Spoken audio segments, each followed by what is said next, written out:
दोस्तों नमस्कार, मैं राम सूरत यादव। 2024 लोकसभा के चुनाव हो भी गए, नतीजे भी आ गए और तीसरी बार जो है प्रधानमंत्री मोदी बन भी गए। लेकिन अब जिस तरीके से आरएसएस ने दखलंदाजी शुरू किया है और आरएसएस एक तरीके से पूरी तरीके से अपने प्लान को एक तरीके से लॉन्च किया है और ऐसा प्लान बनाया है आरएसएस ने, और आरएसएस के प्लान से मोहन भागवत के एक तरीके से सरकार पर बहुत सारी टिप्पणी करने से आरएसएस ने जिस तरीके से सरकार को लेकर के घेरा है और सरकार को एक तरीके से अहंकारी बताया है कि ऐसे प्रधानमंत्री जो अहंकारी हों वह प्रधान सेवक नहीं हो सकते। तो आप समझ सकते हैं पूरे एनडीए में इस समय एक तरीके से बगावत के सुर शुरू हो गए हैं और पूरे एनडीए में ही नहीं बीजेपी के बड़े बड़े नेता इस समय बागी होते दिखाई दे रहे हैं। ऐसा लग रहा है कि 2024 के चुनाव तो हो गया, लेकिन अब जो है आरएसएस या आरएसएस के प्रमुख मोहन भागवत नहीं चाहते हैं कि प्रधानमंत्री मोदी तीसरी बार सत्ता उनके हाथ में रहे। और यही कारण है कि अब जिस तरीके से आरएसएस दखल दे रहा है और 10 वर्ष के जो है कार्यकाल को प्रधानमंत्री मोदी को जिस तरीके से जो है हमला आरएसएस कर रहा है और खासकर प्रधानमंत्री मोदी के ऊपर और जिस तरीके के आरोप लगाए जा रहे हैं कि अहंकारी प्रधानमंत्री या अहंकार से जो है एक तरीके से वो ऐसे प्रधानमंत्री को प्रधान सेवक नहीं कहा जा सकता। तो आप समझ सकते हैं कि इस समय पूरी तरह से बीजेपी में और एनडीए में बगावत शुरू हो गई है। आपने देखा है कि मोहन भागवत की इस समय गोरखपुर में योगी आदित्यनाथ के साथ जो है बैठक चल रही है और इस बैठक में ऐसा क्या होने वाला है, इस बैठक के पीछे का पूरा रहस्य क्या है। क्या प्रधानमंत्री के तौर पर योगी आदित्यनाथ को जो है आरएसएस या मोहन भागवत जो है उनको लॉन्च करना चाहते हैं? क्या पीएम प्रधानमंत्री मोदी की जगह पर जो है योगी आदित्यनाथ को बनाना चाहते हैं? यही सारी बातें जो है पूरे जो है राजनीतिक जो है हलकों में चल रही है। और आपने देखा भी है कि प्रधानमंत्री मोदी को लेकर के इस बार जो है आरएसएस असहज रहा। यही कारण है कि प्रधानमंत्री मोदी की जगह जो है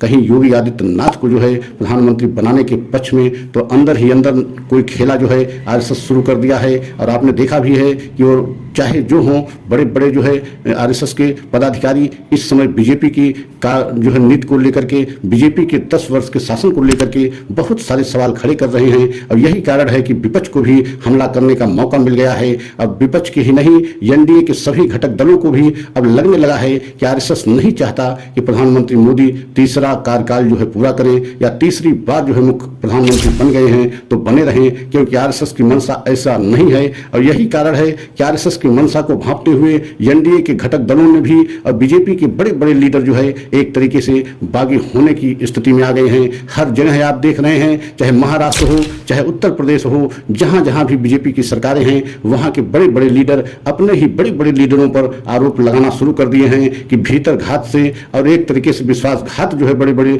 नेताओं की वजह से बीजेपी की हार हुई। तो आप समझ सकते हैं कि इस समय एक तरीके से बीजेपी के अंदर ही अंदर जो है बड़े बड़े नेता एक दूसरे के ऊपर आरोप प्रत्यारोप लगा रहे हैं और हार का ठीकरा फोड़ रहे हैं। इसका मतलब है कहीं न कहीं जो है आरएसएस का प्लान जो है शुरू हो गया है और आरएसएस नहीं चाहता कि किसी तरीके से प्रधानमंत्री मोदी तीसरा जो है कार्यकाल में बने रहें और तीसरा कार्यकाल पूरा करें। और यही कारण है कि योगी आदित्यनाथ के साथ जो बैठक मोहन भागवत की गोरखपुर में हुई या उसमें जो बातें अंदर ही अंदर हुई उसको लेकर के राजनीति के हलकों में एक तरीके से भूचाल आ गया है कि कहीं न कहीं जो है मोहन भागवत और आरएसएस जो है योगी आदित्यनाथ को जो है प्रधानमंत्री मोदी की जगह बनाना चाहते हैं। और यही कारण है कि पूरे एनडीए में और खासकर बीजेपी में इस समय बगावत के सुर शुरू हो गया है। आने वाले समय में देखना होगा कि क्या एक बहुत बड़ा बदलाव एनडीए में और बीजेपी में होने जा रहा है। क्या मोदी पद अपना छोड़ सकते हैं? और अगर आरएसएस चाहा,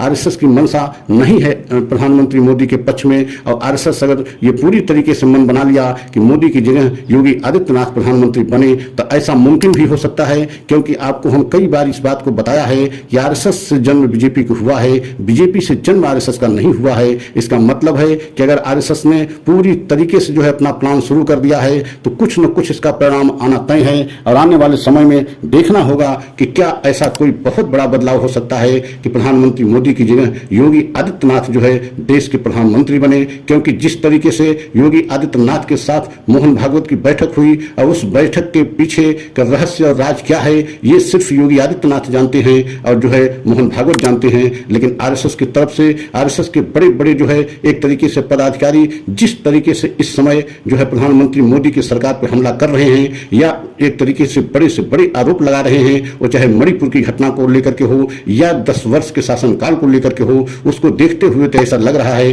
कि कुछ न कुछ बहुत बड़ा होने वाला है। अब आरएसएस का प्लान एक तरीके से शुरू हो गया, तो आने वाले समय में देखना होगा कि क्या प्रधानमंत्री मोदी की जगह योगी आदित्यनाथ प्रधानमंत्री बन सकते हैं। तो आने वाले समय में ये आप सब देशवासियों के सामने तस्वीर साफ होगी। अगर हमारा वीडियो अच्छा लगा हो तो लाइक सब्सक्राइब करें और कमेंट के द्वारा अपनी राय और अवश्य दें। अगला वीडियो पुनः लेकर के आएंगे। जय हिंद, जय भारत।